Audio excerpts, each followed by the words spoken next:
Shalom Jemaat Gereja BES, senang sekali saya bisa bertemu dengan Anda semua. Semoga dalam keadaan baik dan sehat.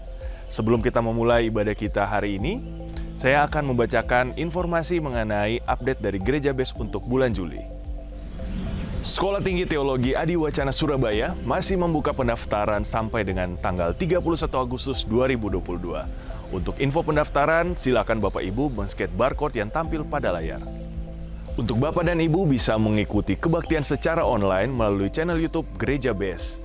Saat ini Gereja BES sudah mengupload lebih dari 1.200 video. Silakan Bapak dan Ibu bisa bagikan bagi kerabat, saudara, atau rekan Anda sekalian. Dan untuk jadwal ibadah, silakan diakses melalui official Instagram Gereja BES, yaitu bestchurch.official atau melalui Iwarta Gereja. Kabar gembira untuk Bapak dan Ibu, selain dari channel YouTube, Bapak dan Ibu juga bisa mengikuti kebaktian online kami di Metaverse. Diadakan setiap hari Kamis pukul 19.00 waktu Indonesia Barat. Untuk info lebih lanjut, silakan kunjungi akun Instagram kami. Selain itu, Gereja BES juga hadir di platform TikTok. Bapak dan Ibu bisa mengakses renungan-renungan singkat kami di platform TikTok dan juga musik-musik yang dapat membangkitkan iman kerohanian kita. Silakan Bapak dan Ibu bisa follow, like, dan juga share agar kita semua bisa menjadi berkat bagi sesama.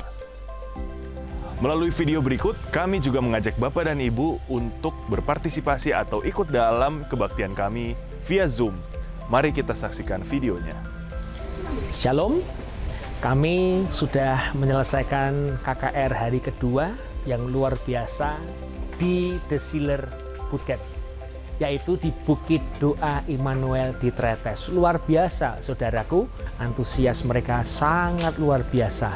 Sampai hari ini menunjukkan pukul 9 malam, dan mereka sangat luar biasa untuk mendengarkan firman Tuhan. Karena itu kami juga mengharapkan untuk Bapak Ibu juga boleh mengikuti program doa malam Gereja BES yang diadakan setiap hari Selasa dan Kamis pukul 21.30 via Zoom.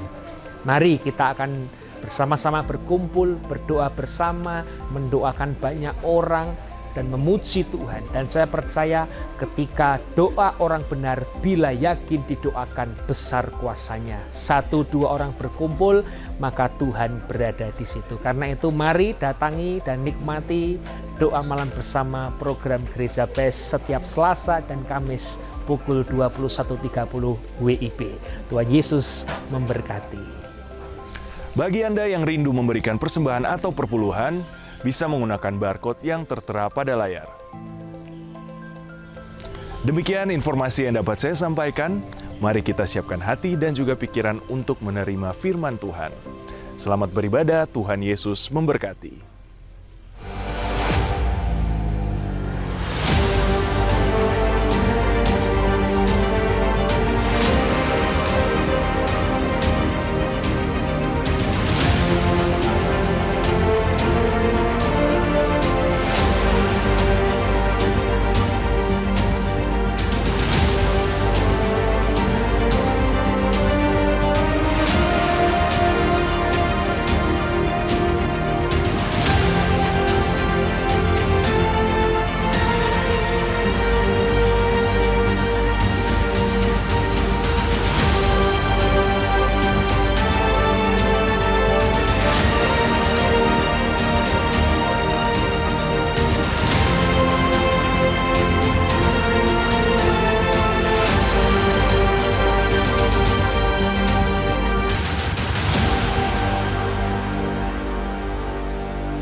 Sekali lagi selamat sore.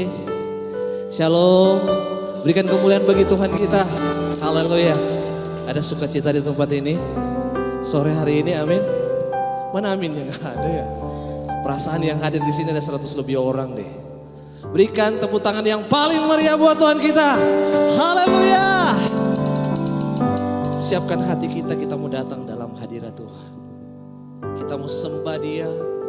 Kita mau tinggikan Dia, sebab hanya Dialah yang layak dipuji dan sembah.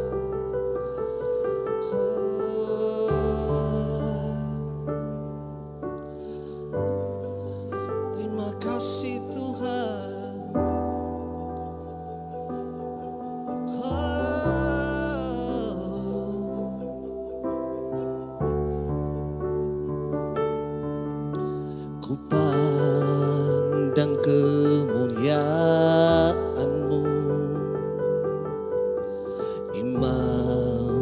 besar maha agung,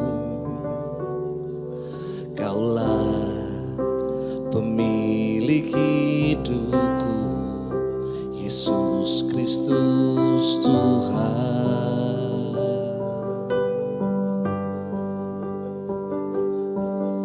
Sujud di depan takhtamu, taklukkan seluruh hidupku, dalam tanganmu penebus, Yesus Kristus Tuhan.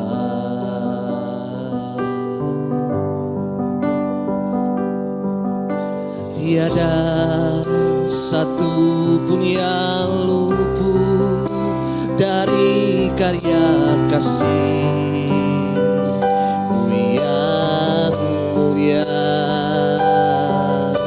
Bagimu segala pujian, hormat, kemuliaan. Sama-sama katakan, Engkau Tuhan ku tinggikan, yang bangkit dan menang, Yesus Kristus Tuhan.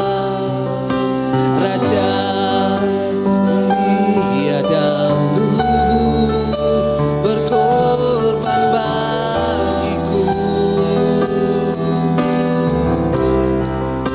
Selamatkan jiwaku. Saya undang kita semua untuk bangkit berdiri.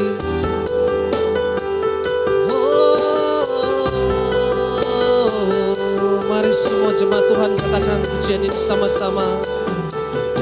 Sujud di depan tahta-Mu,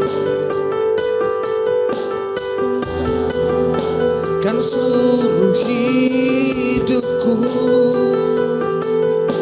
dalam tangan-Mu penebus, Yesus Kristus Tuhan.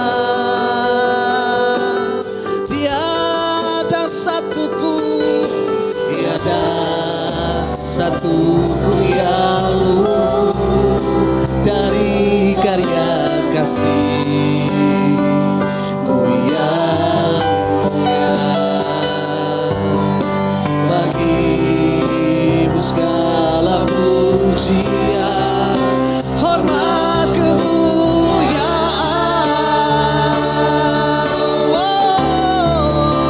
Engkau Tuhan, Engkau Tuhan ku tinggikan, yang bangkit dan menang, Yesus Kristus Tuhan. Raja mulia dahulu, berkorban bagiku. Maka jiwaku memuja, menyembah Sang Raja, Yesus Kristus Tuhan. Kekal sempurna kuasa-Mu, agunglah karya-Mu, Yesus Kristus Tuhan. Haleluya. Katakan sama-sama, tiada satu pun yang luput dari karya kasih-Mu yang mulia. Bagimu segala pujian, hormat, kemuliaan.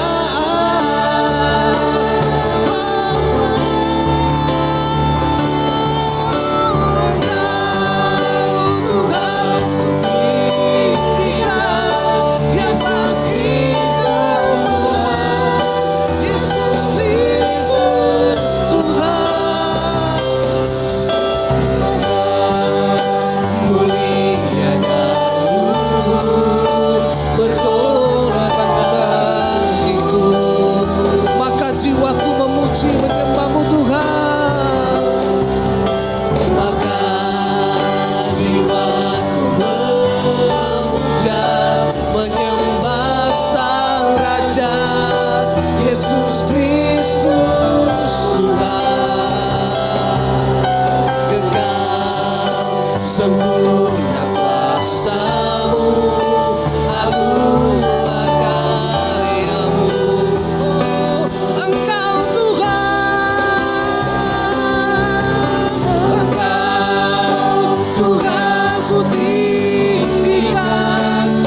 Yesus Kristus Tuhan,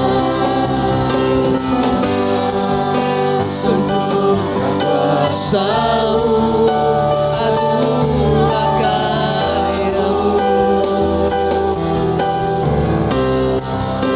Yesus Kristus Tuhan. Haleluya, mari sembah Dia. Oh Tuhan, haleluya, kami naikkan pujian kami menyembah-Mu Tuhan, Yesus Kristus Tuhan. Oh, haleluya, terima kasih Tuhan, terima kasih Tuhan.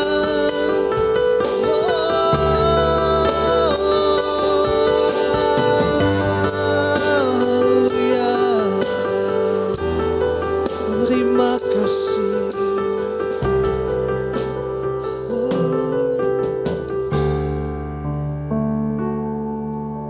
Engkau Tuhan ku tinggikan, yang bangkit dan menang, Yesus Kristus Tuhan, Raja mulia dan luhur, berkorban bagiku.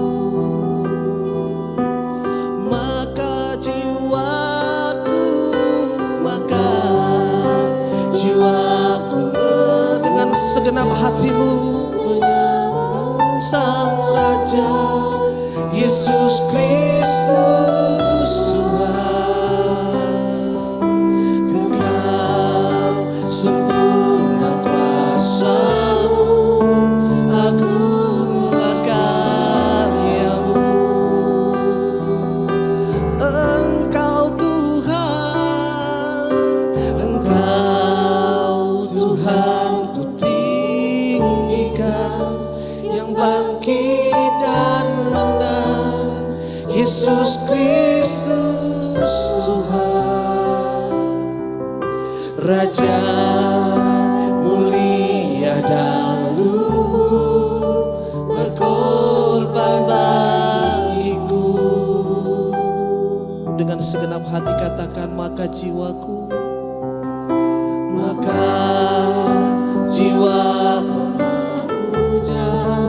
menyembah Sang Raja, Yesus Kristus Tuhan, kekal sempurna kuasa-Mu, agunglah karya-Mu. Yesus Kristus Tuhan. Berikan sorak-sorai dan kemuliaan bagi Tuhan kita. Terima kasih Tuhan, bertahtalah Engkau atas pujian umat-Mu di tempat ini. Kami rindu masuk lebih dalam lagi dalam hadirat pujian-Mu ya Bapa. Kami bersorak buat kebesaran kasih-Mu, kami bersorak untuk kebaikan-Mu di dalam kehidupan kami. Kami mengekspresikan segala bentuk sukacita yang kami dapatkan di dalam Engkau. Di dalam nama Tuhan Yesus, setiap kita anak-anak Tuhan yang siap memuji Tuhan, sama-sama katakan amin. Haleluya. Ada semangat sore hari ini. Amin. Haleluya. Berikan kemuliaan yang paling meriah buat Tuhan kita. Terpujilah nama-Mu Tuhan.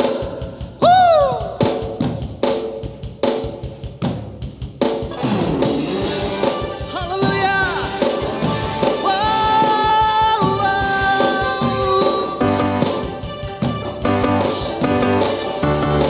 Semuanya sama-sama katakan, terpujilah nama-Mu Tuhan, kuat dan penuh kemuliaan. Satu suara kami nyatakan, kebesaran-Mu tetap selamanya. Terpujilah nama-Mu Tuhan, ajaib dan penuh ajaib dan penuh keagungan. Satu hati kami nyatakan, keresahanmu kekal selamanya.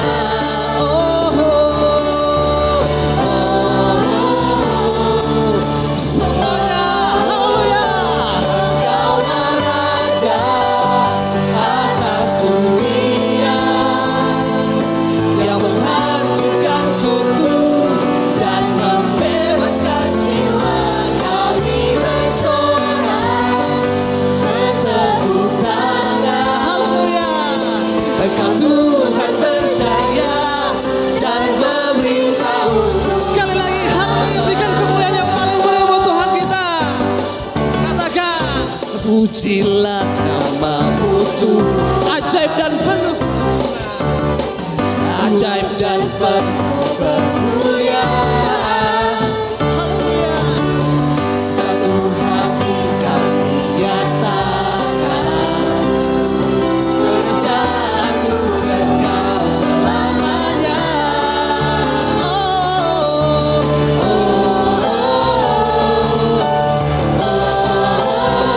Engkaulah Raja atas dunia, yang menghancurkan kutu dan membebaskan jiwa. Bersorak, bertepuk tangan. Engkau Tuhan percaya dan memberitahu dusta. Engkaulah Raja atas, come on, lebih semangat lagi dong. Yang menghancurkan kutu dan membebaskan jiwa. Come on. Engkaulah Raja atas dunia, yang menghancurkan kutu dan membebaskan jiwa. Kami bersorak, bertepuk tangan. Engkau Tuhan percaya, Engkaulah Raja. Come on. Engkaulah Raja atas dunia.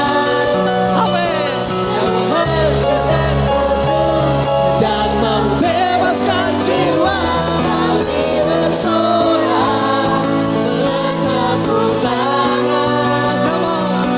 Engkau Tuhan percaya dan memberitahu untuk selamanya.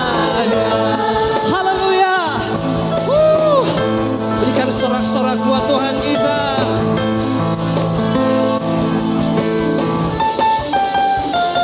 Ada sukacita? Masih ada sukacitanya, amin.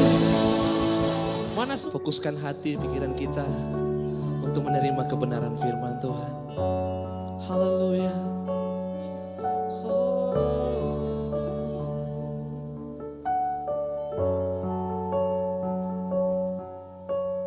Kau ada di hidupku,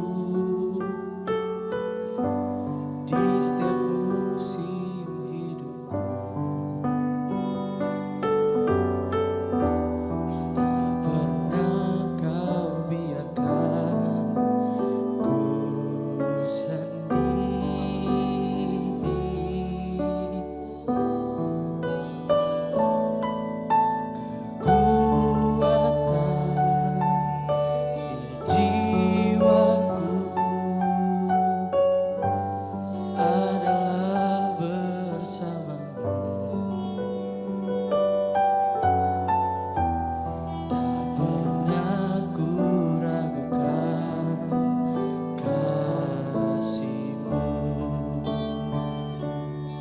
Mari kata sekali lagi pujian ini. Engkau ada bersamaku di setiap musim hidupku. Tak pernah kau biarkan ku sendiri.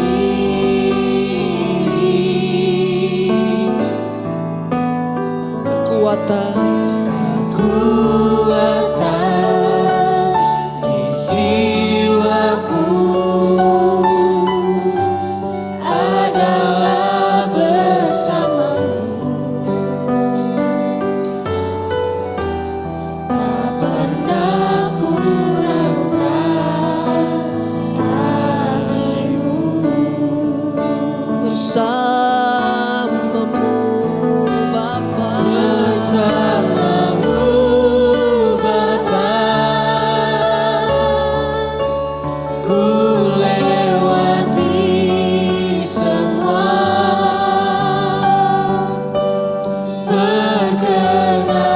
Perkenanan-Mu ya teguhkan hatiku.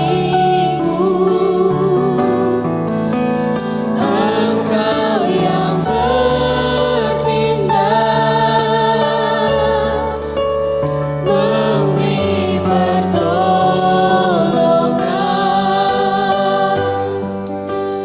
Anugerah-Mu besar melimpah bagiku. haleluya. Cuma senang untuk bangkit berdiri. Dan sekali lagi pujian dengan segenap hati kita. Haleluya. Engkau ada bersamaku di setiap musim hidupku.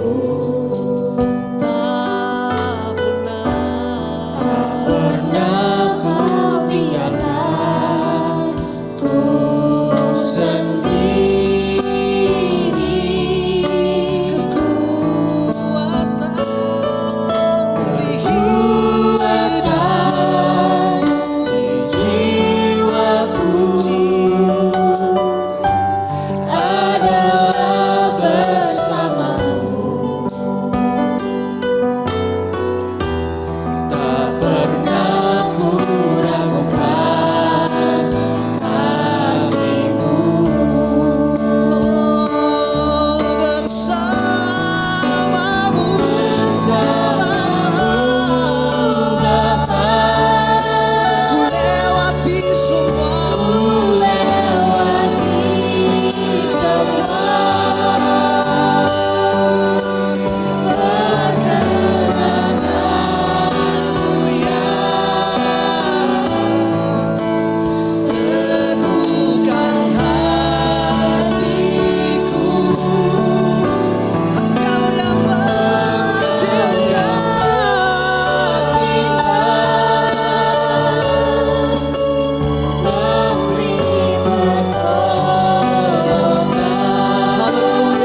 anugerah-Mu besar melimpah bagiku. Haleluya, haleluya. Mari ambil waktu sejenak, tundukkan kepalamu di hadapan Tuhan. Sebelum kita menyambut firman Tuhan, saya izinkan setiap engkau ambil waktu 1 menit, engkau berdoa masing-masing. Meminta Tuhan membuka hati dan pikiranmu. Supaya apa yang hari ini engkau doakan, apa yang hari ini engkau gumuli, engkau bisa mendapat jawaban. Berbicara kepada kami Tuhan pada setiap pribadi. Karena setiap kami membutuhkan Engkau. Di tengah-tengah ketidakpastian, di tengah-tengah ketidakmengertian kami, namun kami percaya Engkau Allah yang mengerti atas hidup kami. Kiranya roh Allah yang hari ini hidup bisa berkobar dalam setiap hati kami. Supaya kami bisa menjadi orang-orang yang menyala-nyala. Sehingga orang-orang di luar sana bisa melihat ada perbedaan di tengah-tengah kami. Yang sakit biar Tuhan sembuhkan di dalam nama Yesus. Yang punya masalah beban berat Tuhan berikan kelegaan. Yang hari ini bertemu jalan buntu Tuhan tolong. Segala kuasa yang mau mengganggu, konsentrasi kami dalam pemberitaan firman kami di dalam nama Yesus. Izinkan hamba-Mu menyampaikan isi hati-Mu Tuhan. Hamba-Mu dan umat-Mu merendahkan diri dan mengecilkan diri kami. Namun nama Tuhan yang kami tinggikan dan muliakan. Bersabdalah kepada setiap anak muda pada sore hari ini. Di tempat ini Tuhan, berbicara kepada kami. Di dalam nama Yesus, Engkau yang siap sambut kebenaran firman Tuhan. Haleluya, sama-sama kita katakan amin. Puji Tuhan, shalom. Mari kita buka firman Tuhan saudara dalam kitabnya. Lukas 7 ayat yang pertama. Lukas 7 ayat yang pertama kita baca dulu bersama-sama. 1, 2, 3. Setelah Yesus selesai berbicara, di depan orang banyak masuklah ia ke Kapernaum. Puji Tuhan saudara. Saudara mungkin pernah mendengar cerita ini. Ini cerita yang berbicara ada seorang perwira. Yang perwira ini dia punya hamba itu sakit saudara. Waktu hambanya itu sakit, Yesus dalam perjalanan itu datang saudara. Sewaktu Yesus datang saudara, ketika Yesus datang ke tempat tersebut, hamba itu gak bertemu Yesus langsung, namun mujizat itu terjadi. Waktu mujizat itu terjadi saudara, kenapa bisa terjadi? Karena iman daripada perwira ini. Kita akan belajar satu persatu saudara dari atas. Bagaimana hari ini kita mau lihat iman yang perwira ini bagaimana. Kenapa iman sebesar ini kok bisa menjadi iman yang hari ini diperhitungkan sama Tuhan. Ya, yang pertama, kalau saudara melihat Yesus itu pergi ke Kapernaum. Loh, kok Kapernaum? Yesus ketika dia pergi ke satu tempat, dia pasti punya tujuan. Hari ini kita pergi ke satu tempat, Tuhan bawa kita pasti ada tujuan saudara. Tempat yang gak enak pun pasti ada tujuan. Kenapa? Kalau kita punya mindset yang benar, walaupun tempat itu bukan tempat yang baik, namun kita bisa mengerti, kita ambil faedahnya, kita bisa belajar sesuatu saudara. Contoh, teman-teman tadi yang siapa? Pak Eko sama Bu Candy, dia bisa pergi saudara ke NTT, itu bukan tempat yang enak. Namun mereka bisa pergi dan menikmati. Kenapa itu bisa terjadi? Karena mereka bisa belajar sesuatu yang Tuhan mau mereka bawa. Hari ini pun sama, dimanapun Tuhan mau tempatkan kita, saudara harus belajar supaya saudara bisa menikmati Tuhan. Terus kita belajar yang pertama. Kenapa Kapernaum? Oke. Kapernaum itu punya sejarah. Kita belajar ya, supaya ini kita punya pemahaman yang pas. Sejarahnya apa? Kapernaum itu adalah tempat di mana saudara terjadi pengajaran. Pengajaran apa? Pajak. Saudara tahu pajak kan? Yang ketika Petrus mau masuk ke satu tempat, terus Yesus bilang supaya kita jangan jadi batu sandungan. Kamu pergi dulu tuh ambil ikan, ada uang 1 dinar untuk kamu, 1 dinar untuk saya. Bayangkan, ada pengajaran pajak itu di Kapernaum. Terus yang kedua, Ada pengajaran tentang super kids, anak kecil. Ketika Yesus mau jadi Kapernaum, janganlah menghalangi anak-anak ini datang kepadaku. Kalau mau mereka datang, datang saja, jangan engkau halangi. Karena mereka yang empunya kerajaan sorga. Ini luar biasa. Sudah dua kan? Terus di Kapernaum ada apa lagi? Terjadilah pengusiran setan, saudara. Bayangkan. Berarti sudah lengkap, ada pengajaran super kids, pengajaran pajak, apa lagi yang gak ada ini saudara? Yang ketiga terjadi apa? Pengusiran setan, orang lumpuh berjalan. Namun di Kapernaum terjadi satu kecaman daripada Tuhan. Coba kita buka ayatnya ya. Matius 11 ayat yang ke-23. Kita bisa baca bersama-sama. Matius 11 ayat yang ke-23. Sudah? Ya, kita baca dulu sama-sama. 1, 2, 3.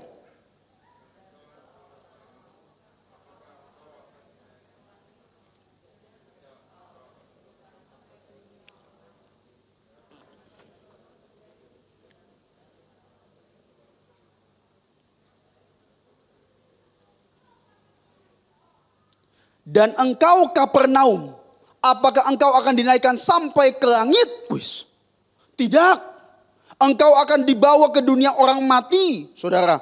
Karena jika di Sodom terjadi mujizat-mujizat yang telah terjadi di tengah-tengah kamu, kota itu tentu masih berdiri sampai hari ini. Coba kita ulas, saudara. Ini menarik. Loh, di Kapernaum terjadi pengajaran anak kecil. Terjadi pengajaran pajak. Ada apa lagi? Mujizat, saudara. Kurang lengkap apa lagi? Ada pengusiran setan, orang lumpuh. Loh, ada bicara tentang apa yang akan terjadi, nubuatan dan sebagainya. Kok dikecam? Kenapa? Saudara tahu kenapa bisa dikecam?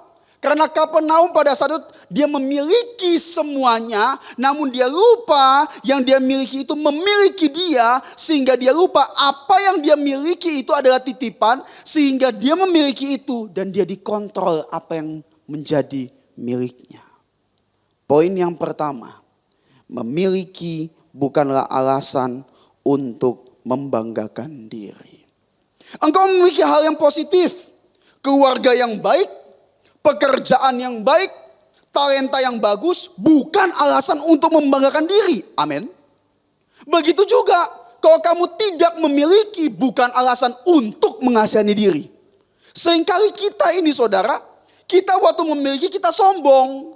Waktu kita nggak punya, kita meninggalkan Tuhan sampai kita mengasihani diri kita. Itu yang terjadi.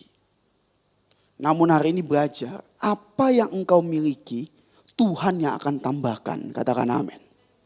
1 talenta tidak berkembang. Kalau saudara tahu pelajaran tentang talenta kan.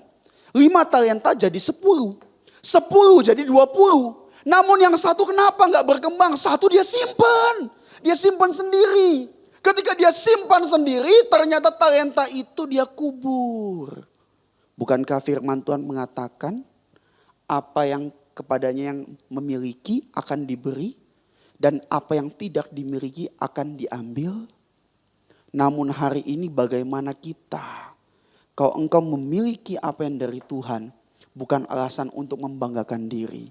Engkau tidak memiliki juga bukan alasan untuk mengasihani diri. Saya mau tanya saudara, ketika saya berbincang dengan teman-teman saya, ya, waktu dulu kita berpikir penyakit stroke ya saudara.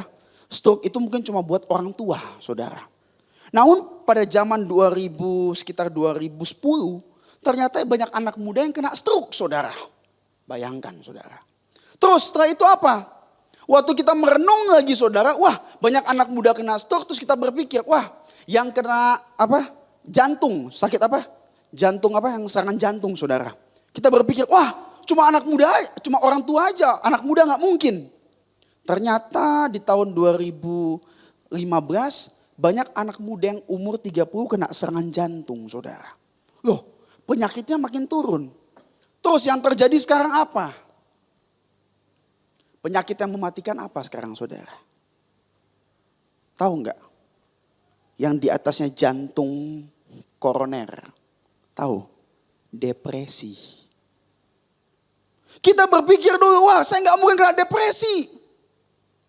Gak mungkin. Sekarang Berapa banyak anak muda yang kena depresi? Loh, kenapa bisa depresi? Kita berpikir ya satu hal. Ada satu penyakit itu namanya penyakit mental health, namanya apa? Obsesif, compulsive disorder. Betul kan? Karena kenapa? Saudara mengobsesikan diri kamu pada sesuatu itu. Kamu merasa bisa memiliki. Terkadang Tuhan mengizinkan situasi terjadi nggak sesuai dengan apa yang kita kehendaki. Karena waktu tidak sesuai dengan apa yang kita kehendaki, di situ Tuhan bekerja. Tidak semua doa Tuhan pasti jawab. Loh, katanya Pak Pendeta ngomong doa Tuhan pasti jawab. Saya ngomong tidak semua doa kita Tuhan pasti jawab. Kenapa? Di saat Tuhan tidak jawab doa kita, disitulah waktu kita sadar bahwa jangan-jangan Tuhan tidak mengizinkan ini terjadi. Waktu Tuhan tidak mengizinkan ini terjadi, kita bisa mengikhlaskan. Amin. Memiliki bukan alasan untuk membanggakan diri. Kenapa? Waktu engkau memiliki sesuatu, engkau terlalu melekat pada apa yang engkau inginkan. Engkau menjadi obsesi, saudara. Waktu obsesi, saudara habis pikir, saudara gila, depresi, saudara. Kalau Tuhan tidak jawab doa kita dan kita ikhlaskan, jangan-jangan ada perkara yang lebih besar yang Tuhan siapkan. Amin. Kalau kita doa, kita ngotot terus. Karena keinginan kita merasa memiliki terus. Kita mau kejar obsesinya, kita gak dapat, kita kecewa. Padahal di waktu kita sadar bahwa apa yang kita miliki adalah titipan Tuhan. Disitulah kita bisa belajar sesuatu yang lebih. Dan Tuhan bisa kasih lebih dari apa yang kita mau. Saya mau saksi sedikit, saudara. Saya mulai pelayanan itu di umur 16 tahun setengah. Teman-teman di sini mulai pelayanan mungkin lebih bawah dari saya. Lebih dulu, saudara. Waktu 16 tahun setengah itu saya mulai pelayanan di kota Sydney, Australia, saudara. Itu gak tahu apa-apa, saudara. Gak tahu main gitar, gak tahu apa-apa. Cuma tahu tiba-tiba, wah ini gereja. Kamu kesini aja. Saya kesana datang sama teman-teman saya. Saya gak ngerti apa-apa, saudara. Saya masuk. Oke, kamu main musik ya. Saya gak tahu main musik, Pak. Kita gak ada pemain. Loh, gak ada pemain, cari pemain, Pak. Sudah kamu main aja. Saya bingung juga, saudara. Saya bingung. Tepuk tangan aja fales kok. Suruh main musik.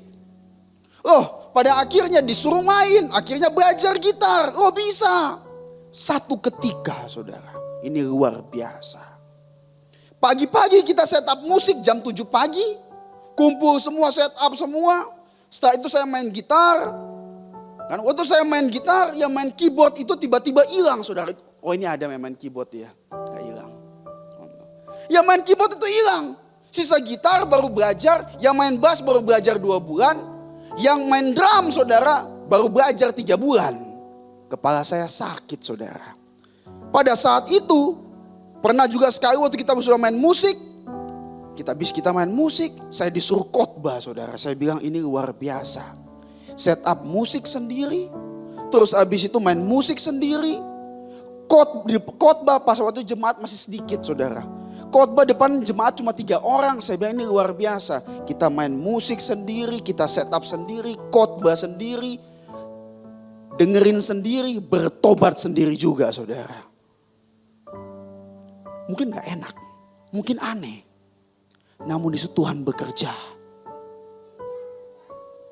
Tuhan bekerja bukan di tengah-tengah kenyamanan kita. Justru di tengah-tengah ketidaknyamanan kita, Dia buat kita bekerja asalkan kita taat dan berhasil. Saya mau tanya, semua orang-orang top dunia, dari Facebook, mau Jack Ma, Alibaba, semua ada orang-orang yang gagal. Ekspektasinya mau doanya apa, mau harapannya apa, gak dapat semua. Namun mereka mengikhlaskan apa yang mereka gak dapat, mereka terus berjuang. Apalagi hari ini engkau dan saya. Engkau masih punya Tuhan loh. Amin. Berarti hari ini waktu engkau doa gak dijawab, belajar mengikhlaskan. Mungkin bukan milik saya. Waktu itu engkau sadar disitulah Tuhan bekerja memberikan perkara yang lebih besar. Yang pertama, Memiliki bukan alasan untuk membanggakan diri. Ingat, bukan cuma bicara memiliki kelebihan loh. Memiliki kekurangan pun bukan alasan mengasihani diri. Jadi orang Kristen yang strong. Jangan dikit-dikit, aduh kak saya kurang ini, saya kurang ini. Semua orang kurang. Kalau engkau bilang kurang semua, 1 talenta disimpan tidak akan menjadi apa-apa. Namun 5 talenta jadi 10. Kenapa? Karena dia mau mengembangkannya. Amin. Yang kedua, Lukas 7 ayat yang ketiga. Lukas 7 ayat yang ketiga, kita spend kurang lebih 5 sampai 10 menit lah di sini. Ya, kita baca dulu sama-sama 1, 2, 3. Ketika perwira itu mendengar tentang Yesus, ia menyuruh beberapa orang tua-tua Yahudi kepadanya untuk meminta supaya ia datang dan menyembuhkan hambanya. Oke, kita simpan sebentar ya. Saudara perhatikan, perwira itu mendengar tentang Yesus, baru dengar. Oke, terus dia ngomong, ia menyuruh beberapa orang tua Yahudi untuk meminta. Perhatikan kata menyuruh, perhatikan kata meminta. Menyuruh dan meminta beda atau sama? Halo, menyuruh dan meminta sama atau beda? Hah? Orang menyuruh mungkin meminta. Orang meminta pasti tidak menyuruh, saudara. Karena menyuruh itu kasar. Loh, kok di sini kita belajar apa? Meminta. Loh. Terus ya, ayat yang keempat. Mereka datang kepada Yesus dan dengan sangat mereka meminta pertolongannya. Perhatikan, perwira punya kuasa.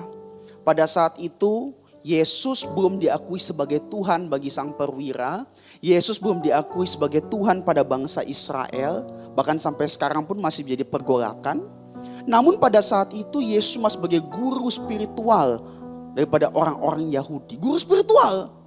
Berarti kalau kita bisa melihat perwira ini punya jabatan yang sama. Sama loh. Terus ayat selanjutnya. Sebab ia mengasihi bangsa. Ayat sebelumnya. Ayat 4 dulu.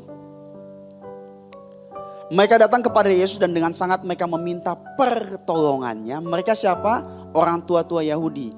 Katanya ia layak engkau tolong. Ya, ia layak engkau tolong.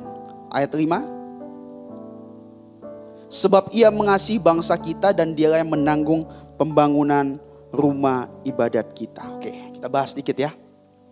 Poin yang pertama, memiliki bukan alasan untuk membanggakan diri. Yang kedua, permintaan yang tulus. As sincerely. Loh, saudara perhatikan. Di sini perwira ini punya kuasa otoritas suruh Yesus datang loh. Selevel loh mungkin. Kan Yesus cuma sebagai pendeta pada saat itu kok. Kayak orang tua-tua Yahudi, pemuka agama juga kok. Kenapa orang tua-tua Yahudi bisa suruh, berarti Yesus dia bisa suruh loh. Namun apa yang dilakukan daripada perwira ini, dia menyuruh apa yang bisa menjadi otoritasnya dia, meminta kepada Tuhan. Luar biasa. Menyuruh apa yang dia miliki, meminta kepada Tuhan. Bedanya apa? Orang yang menyuruh Tuhan itu menyalibkan Tuhan.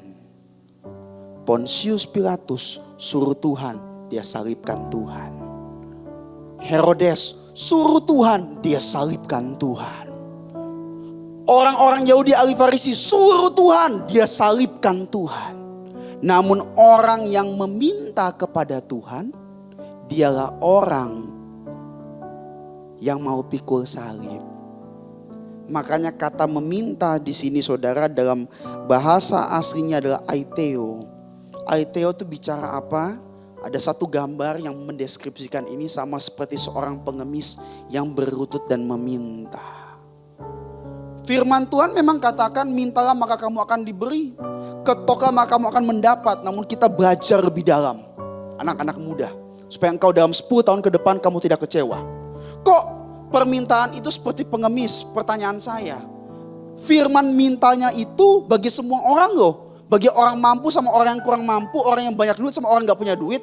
Kok permintaan seperti pengemis? Artinya apa? Berarti bukan bicara uangnya atau berkatnya. Kalau pengemis itu saudara ketika dia meminta, dia dapat, syukur. Gak dapat, ikhlaskan. Berarti hari ini bisa minta sama Tuhan gak? Bisa.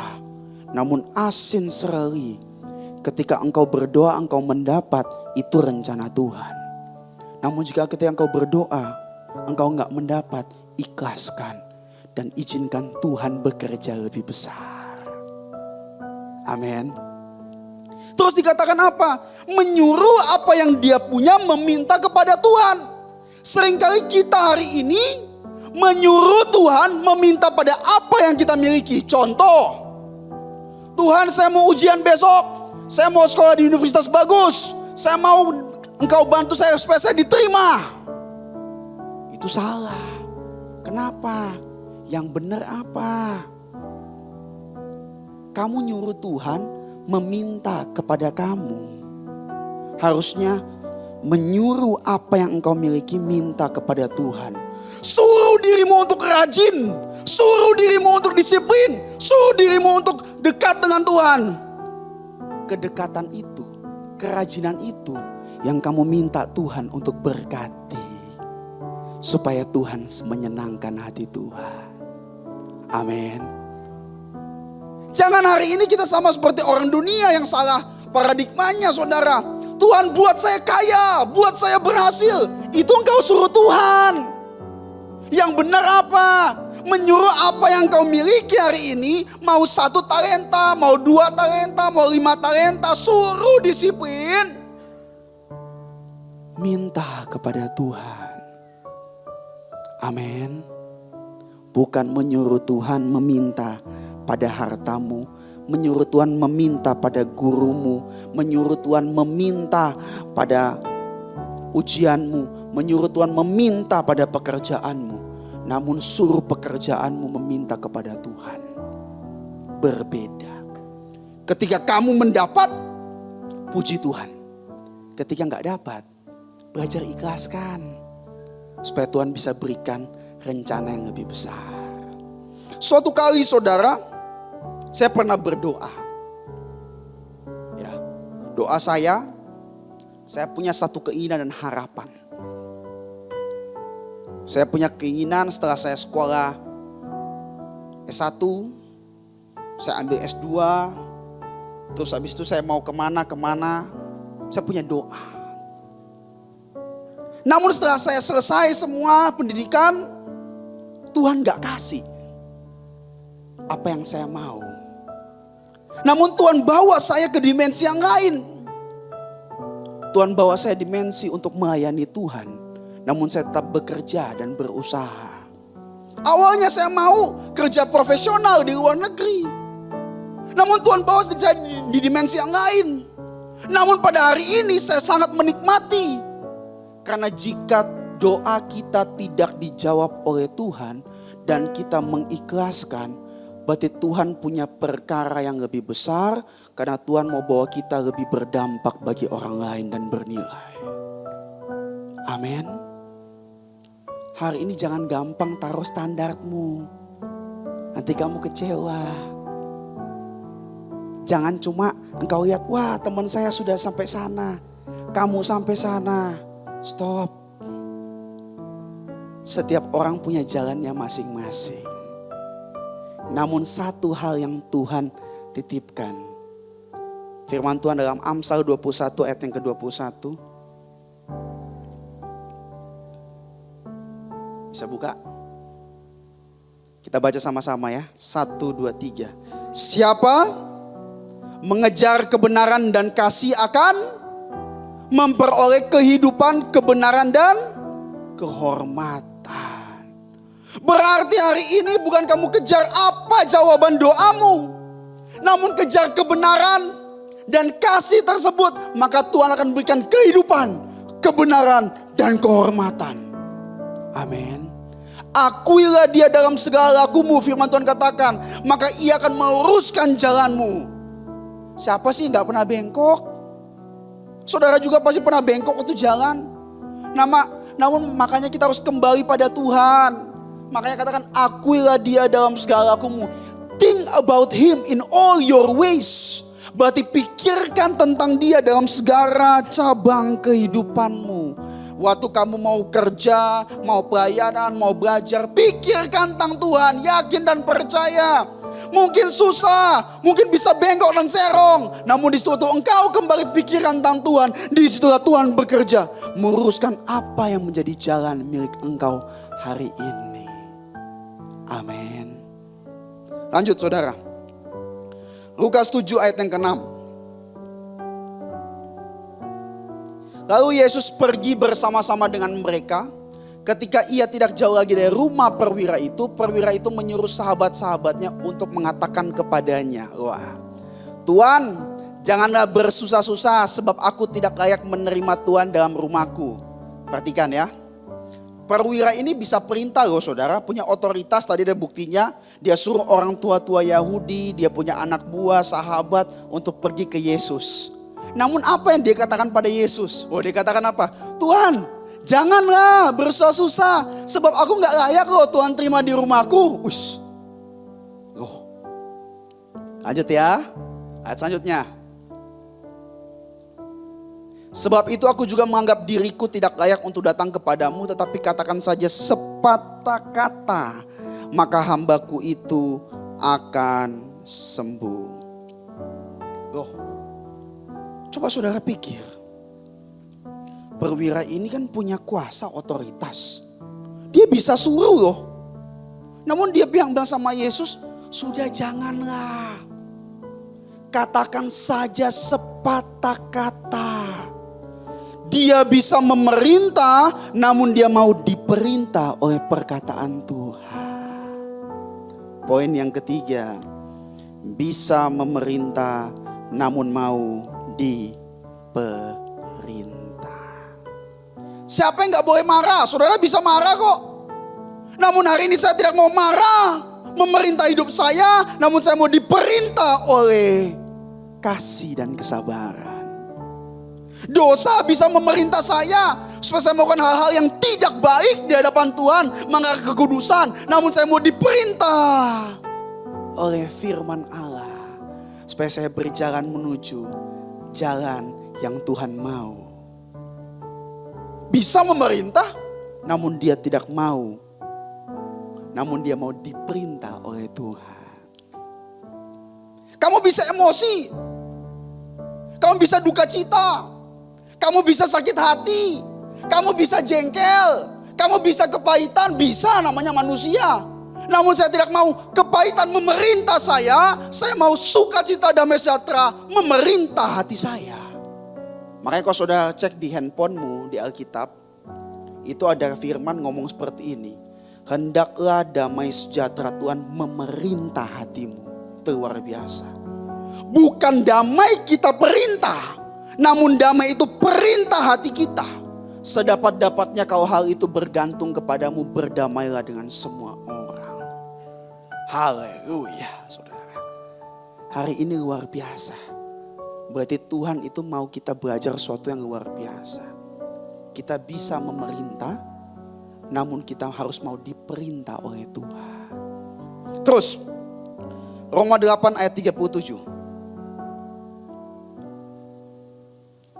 Saya mau kasih tahu saudara, kalau kita mungkin saya tanya dalam satu pemain sepak bola, tahu ya, itu ada berapa orang? Berapa? 11. Salah saudara. Berapa? 24. Ya. Pemain ekstra berapa? 3? Tuh ya 3. Saya kurang tahu ikuti. Namun sebenarnya anggaplah yang di lapangan yang bermain berapa orang? 11 kan? Termasuk kiper, lawannya berapa? 11 juga kan? Kalau saya bilang sebenarnya 12 orang. Satu orang gak terlihat. Siapa dia? Manajernya, pelatihnya. Betul kan? Ada kapten. Namun ada manajernya yang mengendalikan pas briefing. Kamu kesini, kamu kesini. Betul kan? Kemenangan bisa terjadi karena mereka bekerja secara tim. Yaitu mendengar satu perintah untuk merebut kemenangan tersebut. Namun yang terjadi Saudara mungkin pernah yang zaman dulu itu ada satu klub sepak bola, ada bintang-bintang semua. Dari David Beckham, saudara, Ronaldo, semua di satu situ. Waktu dikumpulkan semua kalah. Karena gak ada yang mau mendengar manajernya. Semua mau menjadi manajer.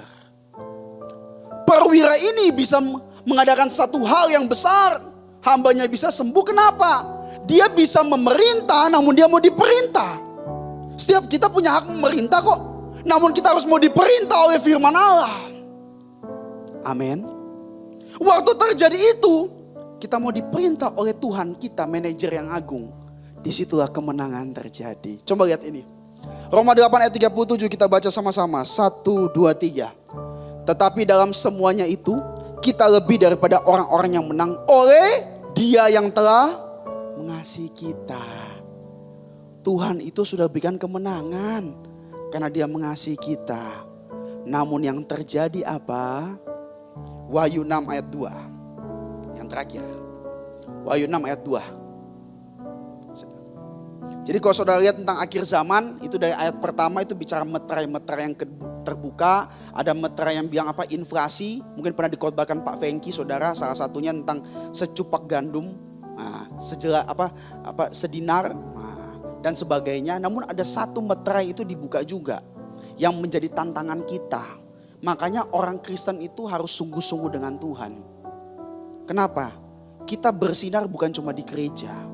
Kita harus bersinar di luar sana. Di marketplace, kamu artis, kamu public figure, kamu guru, kamu harus bersinar di luar sana. Tapi bersinar dengan hati yang benar. Supaya orang-orang tahu bahwa engkau menyembah Tuhan yang benar. Dan pengajaran yang benar. Kenapa? Coba kita lihat meterai ini ya. Ini salah satu akhir zaman tantangannya. Kita baca sama-sama. 1, 2, 3. Dan aku melihat sesungguhnya ada seekor kuda putih. Dan orang yang menungganginya memegang sebuah panah. Dan kepadanya dikaruniakan sebuah mahkota. Lalu ia maju sebagai pemenang untuk. Di akhir zaman ini, kalau kamu gak sungguh-sungguh, kamu gak disiplin, kamu kalah dengan orang dunia, jangan salahkan Tuhan. Kamu yang malas kok.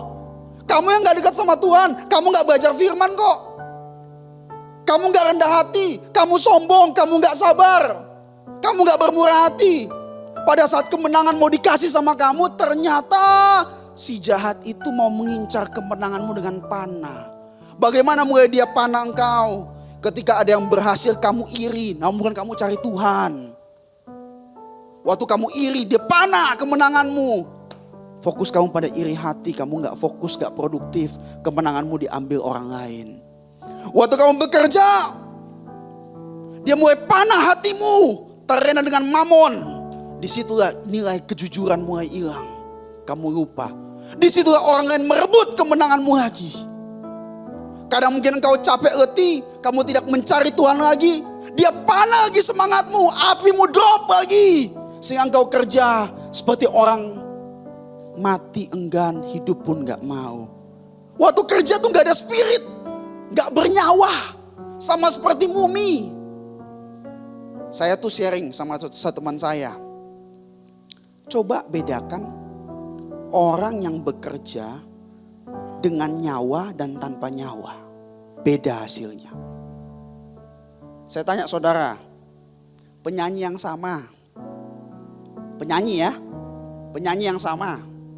Ya, saudara dengar lagunya di studio sama dengar langsung lebih enak mana? Loh, padahal langsung itu sebenarnya langsung tuh bisa salah loh. Bisa fals loh. Musiknya gak mendukung, sound systemnya mungkin kurang bagus. Namun kenapa langsung tuh lebih bagus? Karena ada soulnya. Ada nyawanya. Hari ini apapun yang engkau kerjakan, perbuatlah seperti untuk Tuhan. Waktu engkau perbuat seperti untuk Tuhan, mau kamu aser, mau kamu pelayanan, kamu belajar disiplin. Waktu kamu keluar pun bekerja di dunia marketplace, disiplin semuanya. Ketika ada nyawa, ada kehidupan. Mungkin kamu cuma sebagai accountant, namun ada kehidupan sehingga ada ketelitian, tidak ada kesalahan terjadi. Dan orang bisa melihat, kok kamu bisa fokus? Bukan saya. Karena firman Tuhan saya mengakui dia dalam setiap laku saya. Maka Tuhan meluruskan jalan kita. Amin. Kamu lebih daripada pemenang. Jangan biarkan kemenanganmu direbut daripada si jahat di akhir zaman ini. Harus menang. Yang terakhir, Lukas 7 ayatnya yang ke-9. Ya, kita baca sama-sama ayat yang terakhir. Nah, kalau terakhir paling enak saudara. Udah gak perlu ngotot saudara. Karena udah pasti bangun. Yes, sudah mau doa berkat katanya. Sudah mau makan pizza katanya saudara. Oke, kita baca dulu sama-sama ayat yang terakhir. Ya, 1, 2, 3.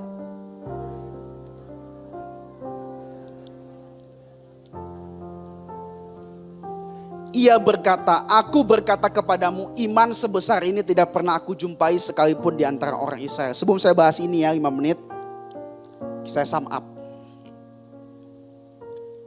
Di tengah-tengah kehidupan kita yang penuh dengan tantangan naik dan turun, ingat, apa yang Tuhan percayakan, memiliki boleh, namun bukan untuk membanggakan diri. Memiliki kekurangan boleh, namun bukan untuk mengasihani diri.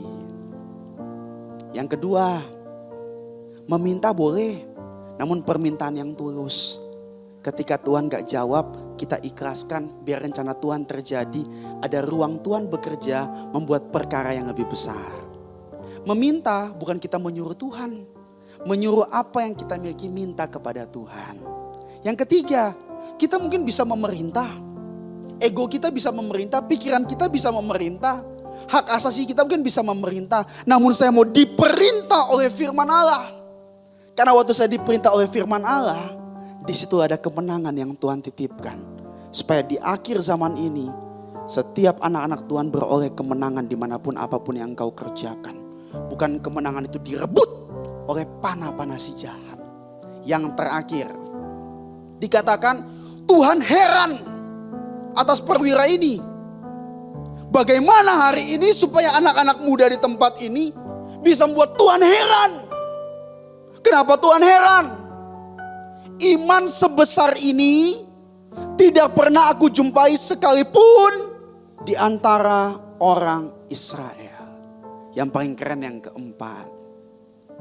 Iman sebesar ini tidak pernah aku jumpai di antara orang Israel. Sebesar apa? Kan? Sebesar itu deskripsi, sebesar apa? Besar sekali. Kok Tuhan heran? Iman gak bisa kelihatan. Saudara tahu apa? Perwira ini dia minta Tuhan menyembuhkan pada hambanya. Dia orang yang berbeda meminta, yang disembuhkan orang berbeda. Dia meminta di waktu berbeda, yang disembuhkan di tempat yang berbeda. Iman sebesar apa? Iman yang melampaui ruang dan waktu. Bahasa kerennya, the multiverse faith, saudara. Wah, langsung saudara semua kan, Dr. Strange. Kenapa? Iman yang melampaui ruang dan waktu artinya apa? Iman kita tidak terkendali oleh ruangan. Iman kita tidak terkendali oleh posisi dan lokasi kita. Tempat kita baik atau enggak baik, tempat kita diberkati atau kurang diberkati, iman saya tetap kepada Yesus. Waktu saya baik, waktu saya kurang baik, iman saya tetap kepada Yesus. Itulah iman yang melampaui ruang dan waktu. Mari kita bangkit berdiri, saya undang WL dan singer untuk maju ke depan. Kita mau nyanyikan satu pujian sambil saudara hari ini tundukkan kepalamu di hadapan Tuhan. Ambil waktu sejenak kita berdoa supaya kiranya hari ini setiap kita bisa mengagungkan Tuhan dalam kehidupan kita. Karena kita merindukan Tuhan hadir dalam hidup kita. Setiap orang punya kelebihan, setiap orang mungkin punya kekurangan. Namun saudara memiliki bukan alasan saudara untuk membanggakan dirimu. Namun hari ini ketika engkau memiliki sesuatu kelemahan, bukan alasan juga engkau untuk mengasihani diri. Karena permintaan yang tulus itu berasal daripada hatimu yang tulus tanpa motivasi. Ketika diberikan engkau mengucap syukur, ketika tidak diberikan engkau mengikhlaskan itu supaya Tuhan bekerja lebih besar. Terkadang kita bisa memerintah, namun kita mau diperintah oleh Tuhan supaya kita bisa mendapatkan kemenangan dan mempertahankan kemenangan ke kemenangan yang lebih besar. Hari ini iman sebesar apa yang harus engkau punya? Yaitu iman yang melampaui ruang dan waktu. Jangan imanmu hari ini besar, kecil, semangat, enggak semangat, kendor, kuat. Namun iman itu harus melampaui ruang dan waktu. Supaya ketika waktu enggak baik, waktu baik, ruangan yang baik, tempat yang baik, tempat yang enggak baik, tempat yang susah, tempat yang nyaman, iman saya tetap kepada Yesus. Kami percaya Tuhan, kiranya setiap kami hari ini dipenuhi oleh hadirat-Mu. Dan kiranya setiap kami hari ini punya iman yang bangkit di hadapan Tuhan. Karena iman kami bukan iman yang hari ini tergantung oleh ruang dan waktu. Karena kami mau iman sebesar yang Tuhan katakan, membuat Tuhan heran. Sama seperti iman seorang perwira ini. Itulah iman yang kami mau punya. Supaya dalam setiap jiwa dan roh kami ada sesuatu yang menyala-nyala dan luar biasa. Sehingga kami menjadi orang-orang yang menang di gereja dan di marketplace, di studi, di universitas, di pekerjaan kami. Karena kami punya Tuhan yang lebih besar, Tuhan yang dahsyat, dan Tuhan yang sudah memberikan kemenangan itu kepada setiap hati kami. Kami rindu hadirat-Mu yang akan kami bawa dimanapun kami melangkahkan kaki kami berada. Berdoa untuk gereja-gereja yang ada di seluruh dunia, bagi para hamba Tuhan. Sampai pada semua jemaatnya Tuhan berkati supaya mereka menjadi berkat dan berdampak. Sehingga gereja di seluruh dunia dipenuhi oleh jemaat yang mencari Tuhan dengan tulus dan takut. Buat semua hamba Tuhan dan gereja bersatu rukun dan tidak terpecah-pecah. Supaya dunia percaya bahwa Engkaulah Tuhan bagi kemuliaan Allah Bapa.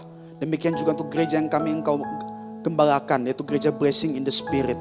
Kami juga berdoa buat persembahan daripada umat-Mu, kami menjadi persembahan yang harum di hadapan Tuhan. Supaya Tuhan membalasnya berkali-kali lipat. Bagi kemurahan-Mu, balaslah kebaikan dan kerendahan hati jemaat. Jaga dan lindungi mereka, serta pelihara mereka dan keluarga. Mari jemaat Tuhan, Kau dekapkan tangan-Mu di dada. Karena menjaga hati adalah hal yang sulit. Menjaga iman juga hal yang sulit.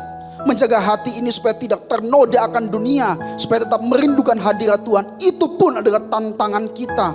Menjaga api tetap menyala, itu pun tantangan hidup kita. Makanya firman Tuhan mengatakan, jagalah hatimu dengan segala kewaspadaan, karena dari sanalah terpancar kehidupan. Jemaat yang dikasihi Tuhan, jadilah berkat dan terima berkat rahmat anugerah dari Allah Bapa di sorga, dalam putra tunggalnya Yesus Kristus yang telah mati bagi dosa kita dan bangkit pada hari ketiga, sehingga kita menyembah Tuhan Allah yang hidup. Dan iman kita bukan pada Tuhan yang mati. Dan Dia naik ke sorga untuk menyediakan rumah bagi kita, sehingga kita punya pengharapan yang pasti. Dan Dia akan datang kembali untuk kedua kalinya, menjemput gereja umatnya yang berjaga-jaga, kudus, dewasa dan bijaksana, serta menghakimi dunia. Dan dalam persekutuan Roh-Nya yang kudus, yang membuat hati kita berkobar-kobar dan roh kita menyala-nyala dalam kasih semula.